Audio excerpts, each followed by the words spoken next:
आप लोग युद्ध के विज्ञान को जानते होंगे या खेल के विज्ञान को जानते होंगे। उसमें एक व्यूहात्मक दृष्टि से एक सुझाव हमेशा आता है कि आप अपने मैदान में खेलिए। अगर आप सामने वाले के मैदान में जाते हो खेलने के लिए तो आप बहुत बड़ा रिस्क ले लेते हो। अपने मैदान में खेलते हैं तो आप अगर कबड्डी भी खेलते हैं तो अपने मैदान में जब खेलते हैं तो आपकी एक ताकत रहती है। युद्ध भी दुश्मन को अपने मैदान की ओर खींच करके लाओ फिर मारो, ये युद्ध के अंदर भी समझाया जाता है। अब आप अपने दोस्तों के साथ स्पर्धा में उतरते क्यों हो?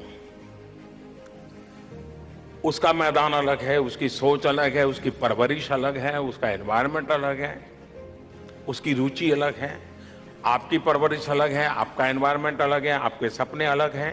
आप एक स्वतंत्र व्यक्ति है और इसलिए आपको उसकी पूरे इकोसिस्टम का पता नहीं है और आप उसको देखकर फिर उसमें फिट होने की कोशिश कर रहे हो, तो अपना भी खो देते हो और उसको पा नहीं सकते हो और फिर निराशा में आ जाते हो और फिर मां बाप की डांट पड़ती है। और इसलिए पहले तय करो कि आपके भीतर क्या चीज है,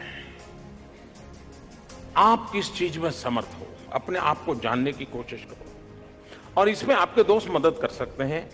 आप चीजों को ऑब्जर्व करके कर सकते हो।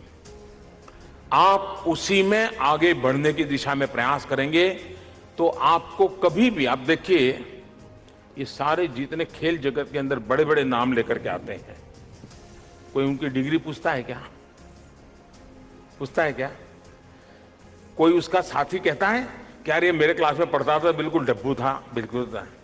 लेकिन अब वो डब्बू था लेकिन टेनिस खेलता था तो दुनिया में नाम कमा के ले आता था, क्योंकि उसने अपनी ताकत पहचानी, वो चल पड़ा। अपने मित्रों की ताकत थी पढ़ाई में, वो पीएचडी होंगे, साइंटिस्ट होंगे, वो उस दिशा में जाएंगे। कभी कभार होता है खुद को न जानना, ये समस्या का एक कारण होता है। एक, हमने जानना चाहिए अपने आप को। दूसरा, जब भी आप प्रतिस्पर्धा में उतरते हैं तो आपको एक तनाव महसूस करना पड़ता है।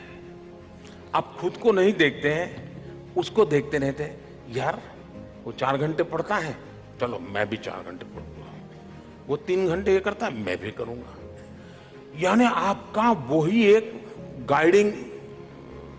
गाइड और फिलोसोफर बन जाता है अनजाने में।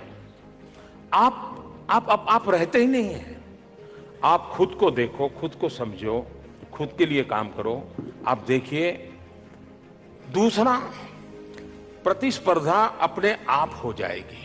आप चिंता छोड़ दीजिए, लोगों को आपके प्रतिस्पर्धा में आने दो, आप किसी की प्रतिस्पर्धा में मत जाओ।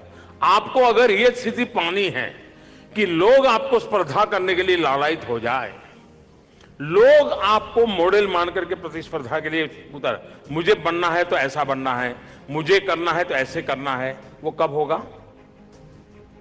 अगर आप अनुस्पर्धा करेंगे, खुद के साथ स्पर्धा।